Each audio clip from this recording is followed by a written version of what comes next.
या अमेरिकी बोईंग कंपनीचे ड्रीमलाइनर 787 हे विमान काही साधंसुधं विमान नाही.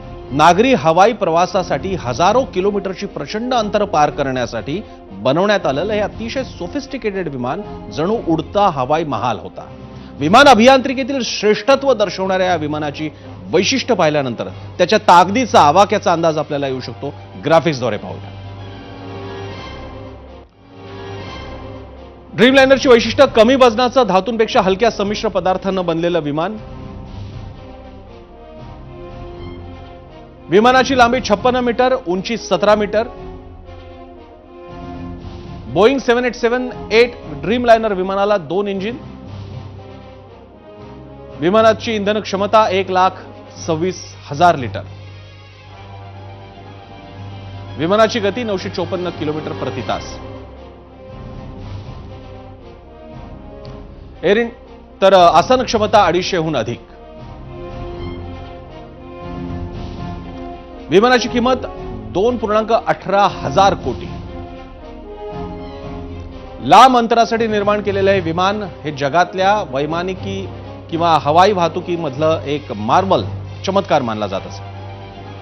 युरोप, आशिया आणि अमेरिकेला प्रवास करण्यासाठी हे योग्य विमान मानलं जायचं, अजूनही मानलं जातं.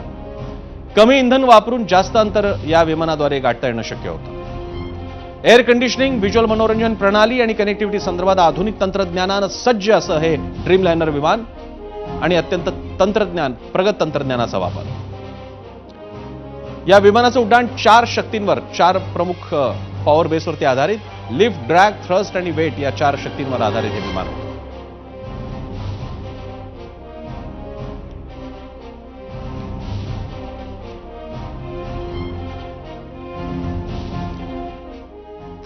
अर्थात या विमानाचे फक्त फोटो दाखवल्यामुळे किंवा त्याचा व्हिडिओ तुम्ही टीव्हीवर, वेबसाईटवर बघत असाल तर त्याच्याने तुम्हाला अजूनही या विमानाचा खरा विस्तार, आतली रचना, बैठक व्यवस्था हे केवळ बाहेरून विमानाचे फोटो किंवा व्हिडिओ पाहून तुमच्या लक्षात येणार नाही.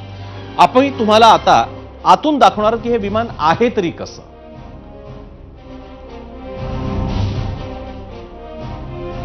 आपण पुन्हा एकदा ही दृश्य पाहतोय ज्याच्यामध्ये प्रत्यक्ष एअरपोर्टच्या सीसीटीव्हीने ही दृश्य टिपली होती अपघाताची, ती आपण दाखवतोय. आणि आता माझ्या मागे आहे ड्रीमलाइनर विमानाचा एक आडव्या पद्धतीने घेतलेला सांगाड्याचा हा पूर्ण आम्ही मॅप तुम्हाला दाखवतोय. हा टेलचा भाग आहे, म्हणजे विमानाच्या सगळ्यात मागचा भाग, आणि हा सगळ्यात पुढचा भाग आहे. आता तुम्हाला थोडी कल्पना येण्यासाठी की रुपाणी कुठे बसले होते याची जर का कल्पना दिली तर तुमच्या लक्षात येईल. या विमानाचा ही जी इथे डी नावाची तुम्हाला सीट दिसत असेल, या D2च्या इथे बसले होते विजय रुपाणी. म्हणजे अतिशय विमानाचा जो पुढचा, ज्याला आपण क्लब क्लास म्हणतो, बिझनेस क्लास म्हणतो, तिथे बसले होते विजय रुपाणी.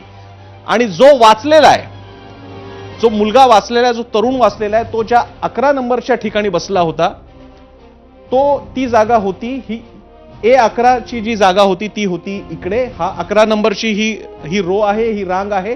ए म्हणजे सगळ्यात खिडकी जवळच्या ज्या रांगा आहेत त्या सगळ्या ए मध्ये येतात. तेव्हा ए या रो मध्ये असलेल्या प्रत्येक जागा ही खिडकीची जागा असते. तिथे 11व्या क्रमांकावरती बसला होता हा तरुण, जो या सगळ्या अपघातात आश्चर्यकारकरित्या वाचला. असा हा विमानाचा सगळा सांगाडा आहे. पुढच्या बाजूला अर्थातच कॉकपिट, त्याच्या मागे साधारणपणे ते जे क्रू मेंबर्स असतात त्यांच्यासाठीच्या गोष्टी ठेवलेल्या असतात.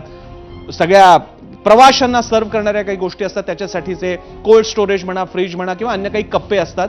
त्यानंतर सुरू होतो तो बिझनेस क्लास, त्याच्यानंतर आणखी प्रीमियम इकॉनॉमी क्लास, आणि त्यानंतर सगळा बाकीचा इकॉनॉमी क्लास असा सगळा पूर्ण सुरू होतो. आपण सगळ्यांनी प्रवास केला असेल.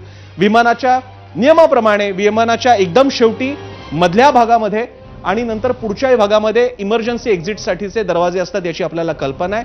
तिथल्या सगळ्या चेअर्सना, तिथे ज्या त्या दरवाजापाशी चेअर्स असतात त्यांना खास इन्स्ट्रक्शन दिलेली असते. तिथल्या लोकांना खास पद्धतीने सांगितलं असतं की हा दरवाजा उघडल्यानंतर उघडावा कसा किंवा काय करावं.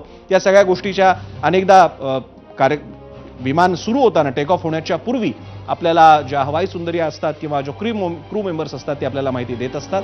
तर हा सगळा खालचा टेलचा भाग आहे ज्यामध्ये सगळ्यात शेवटची रो, 31 नंबरची रो ही सगळ्यात शेवटची होती, आणि त्याच्यानंतर मागचे एक्झिट दरवाजे, आणि त्याच्या पुढे पॅन्ट्री होती, म्हणजे अर्थातच काही खाण्यापिण्याच्या किंवा जे काही स्नॅक्स वगैरे सर्व केले जात असतील ती ठेवण्याची सगळी जागा. इतका हा मोठा महाल बोईंगचा आहे याच्यावरून आपण कल्पना करू शकतो.